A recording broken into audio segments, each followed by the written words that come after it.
What's up? Welcome back. I'm John Stark from MacTheMovieGuy.com, your favorite blind film critic, and even I know who lives in a pineapple under the sea. It's Plankton, right? Isn't that the... No? Oh yeah, it's SpongeBob, but this movie's about Plankton. This is the Plankton movie. It's on Netflix because I guess we're making a lot of SpongeBob spin-offs now and sending them to Netflix. So click like and subscribe because we're going to talk about the Plankton movie. I'm a blind film critic. I talk largely about audio description and accessibility, like this track, which was produced by International Digital Center and written by Betty Capone. And it's it's a film. This is an animated film, and we're going to talk about it. And I want to continue to have that kind of accessibility at a time when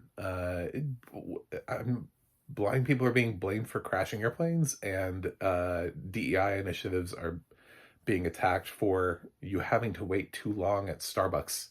So it's important now for me to have a following so that I can talk about it, and I can be some sort of like face for audio description and accessibility and what that brings to the table and how our viewpoint has changed. So, through this, through Plankton, the movie, my first thought is following the Sandy Cheeks movie, and now there's a Plankton movie, and I don't know what else we're going to do. Or there's going to be a Crabs movie. I have no idea. Like, what's next? You know how, like, there's the Marvel Cinematic Universe, and now it just sort of resides with Disney, like all of the great Marvel movies. And you know how, like, Sony has all of those like weird sort of spin-off characters of the Spider-Man universe that they keep trying to push on us, like Morbius and Madam Web and Craven the Hunter. That's kind of what Netflix is doing. Netflix is kind of like, well, Paramount seems to be doing SpongeBob, The Patrick Star Show, Camp Coral. What does Netflix get? Sandy Cheeks, Plankton. I don't know who's next. You know? Maybe Gary gets a movie. That would be epic. Uh, Gary, the movie. Um, it's, the Sandy Cheeks movie has an awful IMDb score, and I actually kind of liked it. I didn't love it. I mean, it's not my favorite SpongeBob movie. I think I gave it a B. Um, it at least felt like a movie. It felt like an adventure that SpongeBob and Sandy actually went on. Plankton just feels like a really long SpongeBob episode. It's got some musical numbers in it, and yes, like the whole SpongeBob cast shows up. And SpongeBob joins Plankton for part of his adventure. It's mainly Plankton has this like robot sidekick Karen, and something goes wrong with Karen and she leaves, and he has to go after her, and he realizes, I mean, he's in love with this robot, and that's why he wants to get her back, um, basically.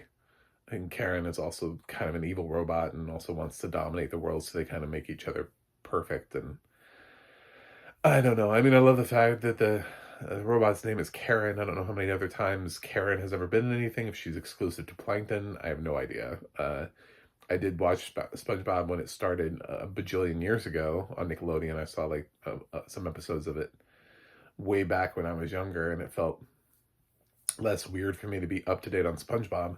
But like, have I been consistently watching SpongeBob for like over 20 years now? No, I have not. That is no. So, I have no idea.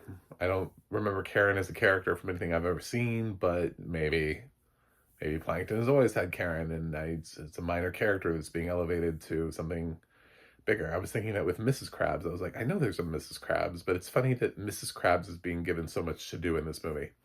Anyway, yeah, it's a Plankton movie. It's a Plankton adventure. It's really short. Honestly, there were like 10 minutes of credits. This movie has like an hour, 20-minute running time, so it's like an hour and 10-ish. It's a little over feature length, so it really does feel like it's just sort of like those South Park things that Paramount Plus keeps putting out, where they're just like a super long South Park episode. That's what this felt like. So my problem isn't that it's bad. It's of the movies that they've released out of the SpongeBob universe. This is the one that feels the least cinematic, the least like, oh, this could have gone to theaters. Oh, people would have shown up for this, you know? Um, I guess people really hate the Sandy Cheeks movie. I don't know. I maybe it looks terrible. I have no idea. But it has like a 3.5 on IMDb, which is really freakishly low. And this one probably will end up getting that. Um, Unless you're just a giant fan of Plankton. Maybe people just don't like Sandy and people love Plankton. I have no idea, but we'll find out once more people see this movie. He, it's you take the villain and you make them the hero of the story and the central focus of the story, which is something that we've done before, and actually all of those Sony movies are really responsible for. It's taking like an anti-hero and making them the hero of the story. But I don't know. It's just not that interesting. I wasn't having that much fun with it.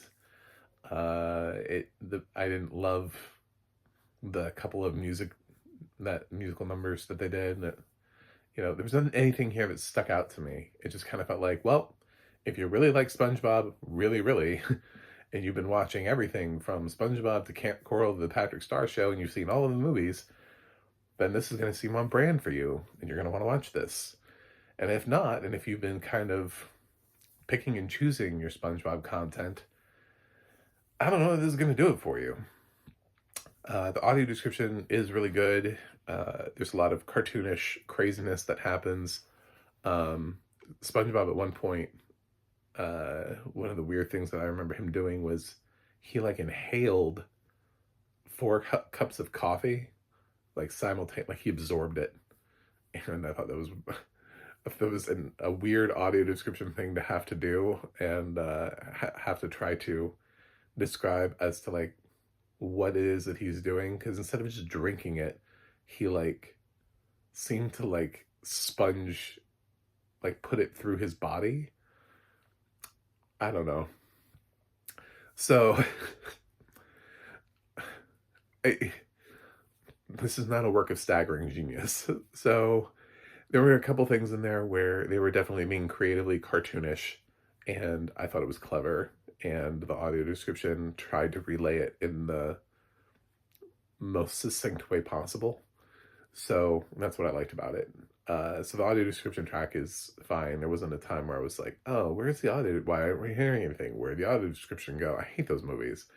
I hate where I feel like the audio description track is abandoning me.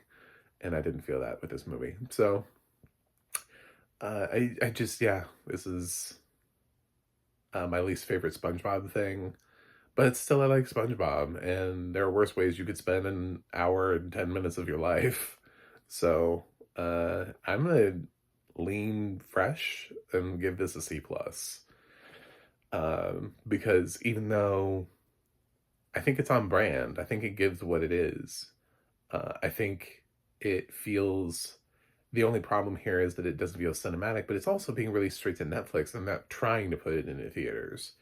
So the argument about how cinematic is it doesn't really extend to this or the Sandy Cheeks movie, because they're not really being theatrically released.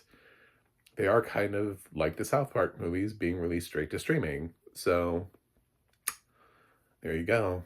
Anyway, Plankton, the movie. Check it out. Thanks for watching. Thanks for subscribing. And I'll see you guys on the other side.